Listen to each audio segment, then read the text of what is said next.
Hello friends, आप सभी का स्वागत है अपने चैनल गुरुजी वर्ल्ड 93 पर, जहां मनोविज्ञान के सभी सिद्धांत व संपूर्ण पाठ्यक्रम आपको कराया जा रहा है, जिसका अप्रोक्स 70% मैं सीडीपी के सिद्धांत आपको कंप्लीट करा चुका हूं, जिसका लिंक मैं आपको वीडियो के डिस्क्रिप्शन में दे दूंगा। आज का जो चैप्टर है वो है बुद्धि, और बुद्धि से अप्रोक्स 5 या 6 नंबर के क्वेश्चन हर टेट एग्जाम में बनते हैं। इसलिए इस चैप्टर को काफ़ी बारीकी से समझें और अच्छे तरीके से इसको 2-3 बार आप रिवाइज करें, जिससे कि आपको आगामी परीक्षाओं में कोई परेशानी ना हो। आज का टॉपिक है बुद्धि। बुद्धि है क्या? बुद्धि एक मानसिक शक्ति है जो व्यक्ति के तथ्यों को समझने, समस्या समाधान करने या तर्क वितर्क करने में ज्ञान प्राप्त कराती है। या अन्य भाषा में कहें हम तो सामान्य व्यवहार में अपनी समझ प्रकट करने को हम बुद्धि कहते हैं। यानी कि बुद्धि है कि हमारे जो विचार, हम जो एक दूसरे के विचारों को समझते हैं या किसी को एक्सप्लेनेशन करते हैं, तो जो हम तर्क वगैरह करते हैं ना, उसी को हम बुद्धि कहते हैं। बुद्धि यानी बुद्धि का सर्वप्रथम प्रयोग जो किया था सन 1885 में फ्रांसीसी गाल्टन ने किया था। अच्छा, बुद्धि मूर्त है या अमूर्त? ये काफ़ी बार ट्रेंडिंग क्वेश्चन है आपका UP TET C TET exam में।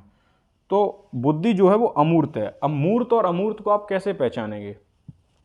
मूर्त का मतलब होता है कोई चीज़ हमें दिखाई दे रही है। अब मैं आपसे कहूँ कि आपकी बुद्धि दिखाई देती है, तो आपकी बुद्धि तो दिखाई नहीं देती। तो जो ना दिखने वाली चीज़ है उसको हम अमूर्त कहते हैं। अगर हम आसान भाषा में समझें तो समस्या को हल करने की क्षमता व गुण जिसके पास अधिक होगा वह अधिक बुद्धि वाला होगा, है ना। यानी जिसके पास सोचने, समझने, तर्क करने की इत्यादि की जितनी ज़्यादा उसके पास क्षमता होगी वो अधिक बुद्धि वाला होगा, है ना। अब बुद्धि से रिलेटेड एग्जाम में डायरेक्टली आपसे थ्योरी पूछ ली जाती है कि ये किसका कथन है या ये किसने कहा। तो इसको भी जो मोस्ट इंपॉर्टेंट है मैं वही आपको बताता हुआ चल रहा हूँ। जैसे बुद्धि अमूर्त विचारों के बारे में सोचने की योग्यता है। बुद्धि अमूर्त विचार, तो ये जो कथन है यह टर्मन महोदय का है। और अगर आप इसको याद करने का अगर सीक्वेंस देखें तो अमूर्त और टर्मन दोनों में रा उड़ता हुआ दिख रहा है ना। तो थोड़ा सा आपको याद भी करना पड़ेगा। देखो, ट्रिक भी इतना काम नहीं करती, लेकिन जब एग्जाम में बैठे होते हैं ना तो सब ट्रिक व्रिक चली जाती हैं। फिर भी मैं तो अपनी तरफ से थोड़ा सा प्रयास करता हूँ कि आप लोगों को थोड़ा जल्दी याद हो जाए। नेक्स्ट है हमारा बुद्धि ज्ञान का अर्जन करने की क्षमता है। अब ज्ञान का अर्जन करने की क्षमता है तो यह कथन है बुंडरो का, लेकिन टर्मन की काफ़ी बार पूछी गई है, इसलिए इसको जहाँ पे मैं डबल टिक करूँ उसको आप अच्छी तरीके से याद करें। बुद्धि कार्य करने की एक विधि है, यह भी काफ़ी बार एग्जाम में रिपीटेड है, वुडवर्थ महोदय। बुद्धि कार्य करने की एक विधि है। अच्छा, विनय की जो है, विनय बुद्धि इन 4 शब्दों में निहित है। किस किस में? ज्ञान, आविष्कार, निर्देश और आलोचना। यह कथन विनय का है। रायवर्न, बुद्धि वह शक्ति है जो हमको समस्याओं का समाधान करने और उद्देश्यों को प्राप्त करने की क्षमता देती है। यह कथन रायवर्न का है। नेक्स्ट है हमारी सीखने की शक्ति ही बुद्धि है। काफ़ी बार एग्जाम में रिपीटेड है, बंकिंगम। और ये हमारी जो नेक्स्ट है, बुद्धि पहचानने तथा सीखने की शक्ति है। यह कथन हमारे गाल्टन महोदय का है। तो इनको आप ना 1-2 बार आपको देखना पड़ेगा, तभी ये आपको कंठस्थ हो सकती हैं, ठीक है। नवीन परिस्थितियों को झेलने की मस्तिष्क की नमनीयता ही बुद्धि है। यह कथन मन का है। अब हम बुद्धि की विशेषताओं को समझते हैं। बुद्धि क्या है? एक जन्मजात शक्ति है। भाई सभी के पास बुद्धि होती है। बुद्धि पर वंशानुक्रम व वातावरण दोनों का प्रभाव पड़ता है। बुद्धि पर वंशानुक्रम, जीन्स का, और हमारे वातावरण जो हमारे आसपास का माहौल है उस पर, बुद्धि पर इसका प्रभाव पड़ता है। लेकिन सबसे ज़्यादा पूछा जाए तो प्रभाव किसका पड़ता है? सबसे ज़्यादा वातावरण का पड़ता है ना। बुद्धि द्वारा व्यक्ति अपने पूर्व अनुभवों से लाभ प्राप्त कर पाता है। अगर आपने जैसे कि कोई छोटा बच्चा है जो सेकंड में पढ़ा हो, जहाँ पर उसने ऐड करना सीखा हो सिर्फ एक एक वर्ड का, आगे जब बड़ी क्लास में जाएगा, मान लो 3rd में आया, तो उसको अब दो दो पेयर में ऐड करने के लिए कहा गया, तो उसको पूर्व ज्ञान की वजह से ही वो ऐसा कर सकता है ना।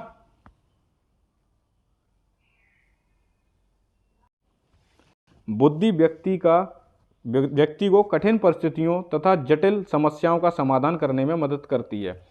अब मान लो बुद्धि का काम ही मेन यही है भाई कि जब हमारे पास बुद्धि होगी तो हमारे सामने अगर कोई समस्या है तो पहले हम उसको समझेंगे, फिर उसका समाधान निकालेंगे। तो वो हमारे कठिन परिस्थितियों में हमें समाधान प्राप्त करने के लिए बुद्धि का महत्वपूर्ण योगदान है।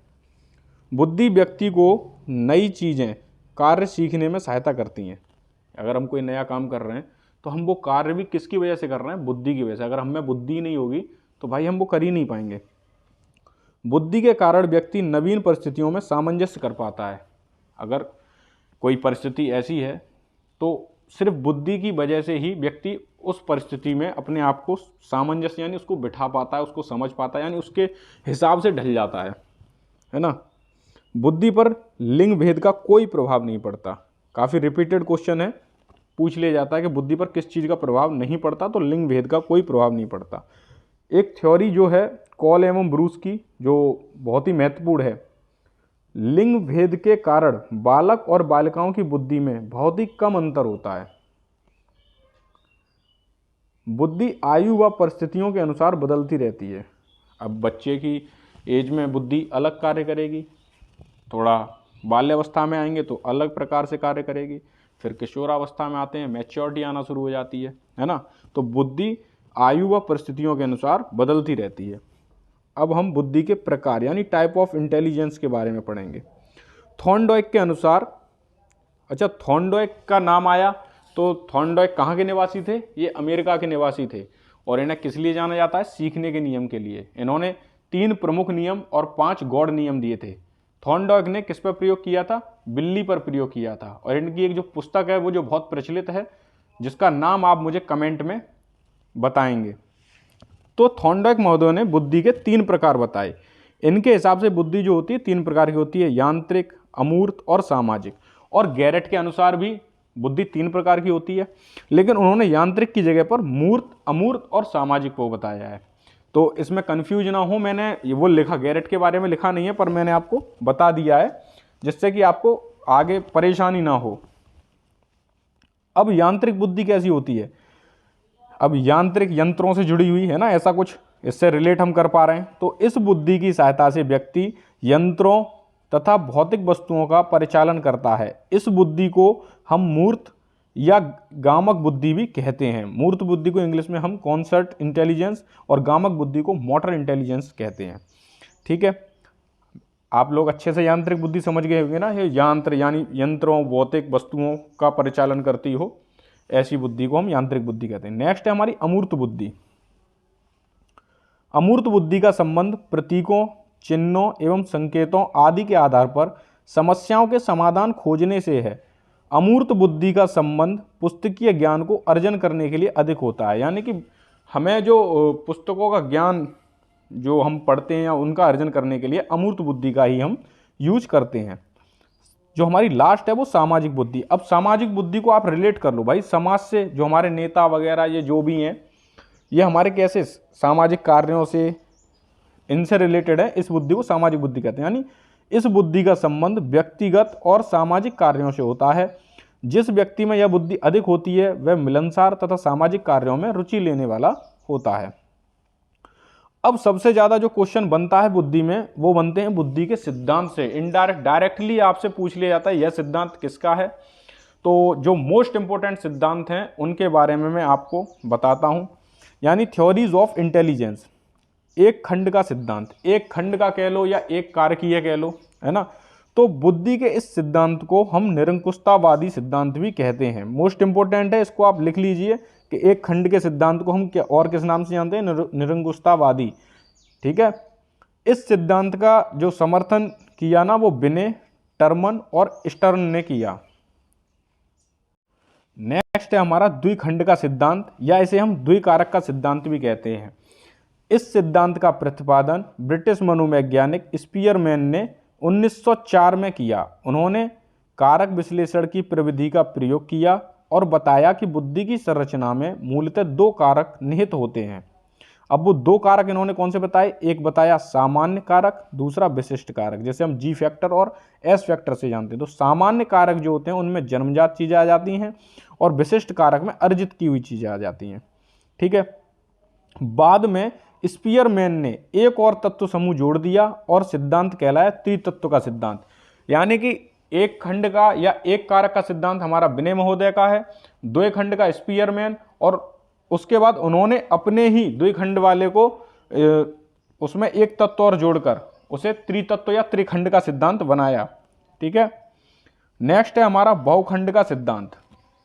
बहुबुद्धि का सिद्धांत गार्डनर द्वारा 1983 में अपनी पुस्तक frame of mind the theory of multiple intelligence में किया गया।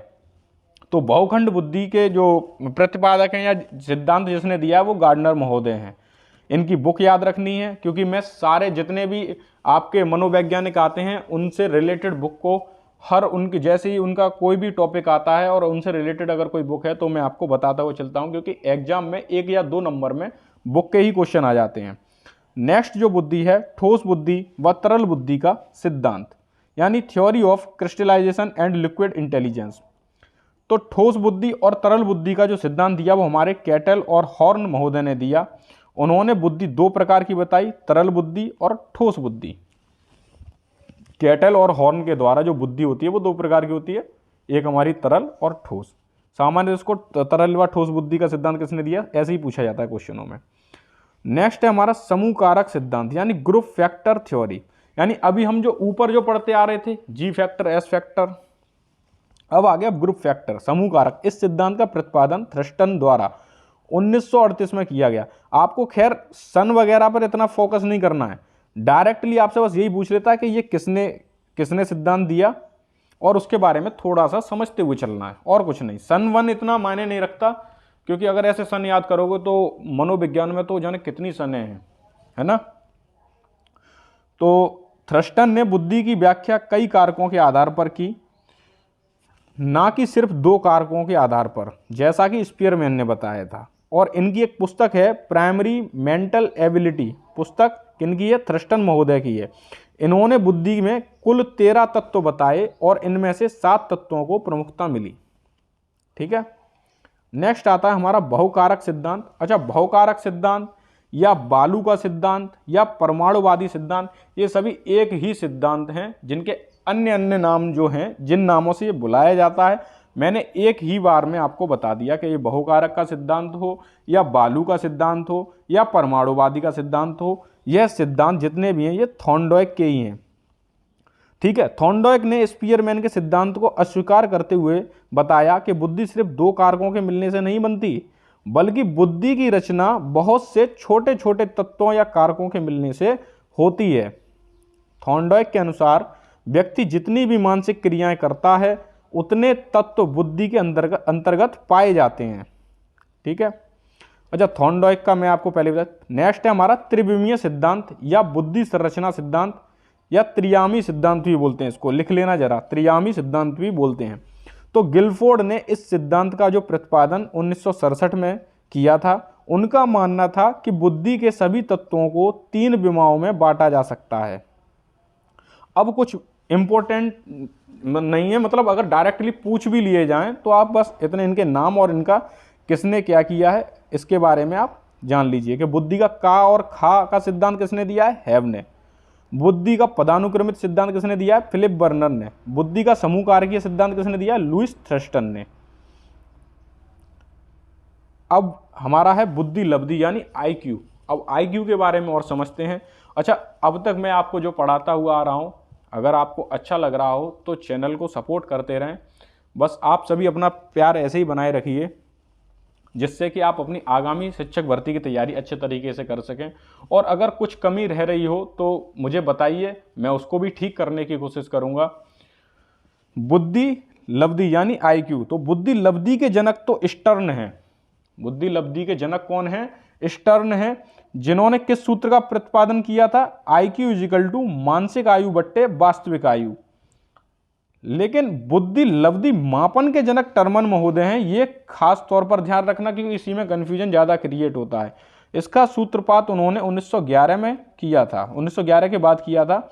बस इनके में और स्टर्न के में क्या अंतर था कि स्टर्न ने दिया था सिर्फ इतना कि IQ इजिकल टू मानसिक आयु बट्टे वास्तविक आयु, तो उन्होंने बुद्धि लब्धि के जनक कहलाए। लेकिन टर्मन महोदय ने बस मल्टीप्लाई 100 करके बुद्धि लब्धि का मापन कर दिया। ठीक है। बुद्धि लब्धि का वर्गीकरण डॉक्टर मेरिल के अनुसार, थोड़ा अब इस चार्ट को भी समझते हैं। बुद्धि लब्धि की मात्रा, अगर 140 प्लस है तो बच्चा कैसी बुद्धि का होगा? प्रतिभाशाली बालक होगा। 120 से 140 के अंतर्गत अगर किसी का IQ लेवल है तो अति श्रेष्ठ बालक होगा। अगर 110 से 120 के बीच में है तो वो श्रेष्ठ बालक होगा, और 90 से 110 के बीच में है तो वो सामान्य बालक होगा। 80 से 90 के बीच में है तो मंद बुद्धि बालक होगा। 70 से 80 के बीच में है तो क्षीण बुद्धि, थोड़ा इसको सही कर लीजिए, ये मुझसे गलत टाइप हो गया, क्षीण बुद्धि वाला बालक होगा। 50 से 70 अल्प बुद्धि बालक होगा। 20 या 25 से 50 तक मूर्ख बुद्धि बालक होगा, और 20 या 25 से कम जड़ बुद्धि बालक होगा। ये जो हमारा जो बुद्धिमापन, ये डायरेक्ट इससे क्वेश्चन बन जाते हैं कि सामान्य बुद्धि के बालक की जो बुद्धि लब्धि होती है यानी IQ होता है कितना होता है, या प्रतिभाशाली बालक का IQ लेवल कितना होता है। ये हमारा जो बुद्धि का टोटली कॉन्सेप्ट जो था मैंने आपको एक ही वीडियो में प्रोवाइड कराया है, और आप सभी से मेरा निवेदन है कि बस आप सभी अपना प्रेम ऐसे बनाए रखिए और चैनल को सपोर्ट करिए। धन्यवाद।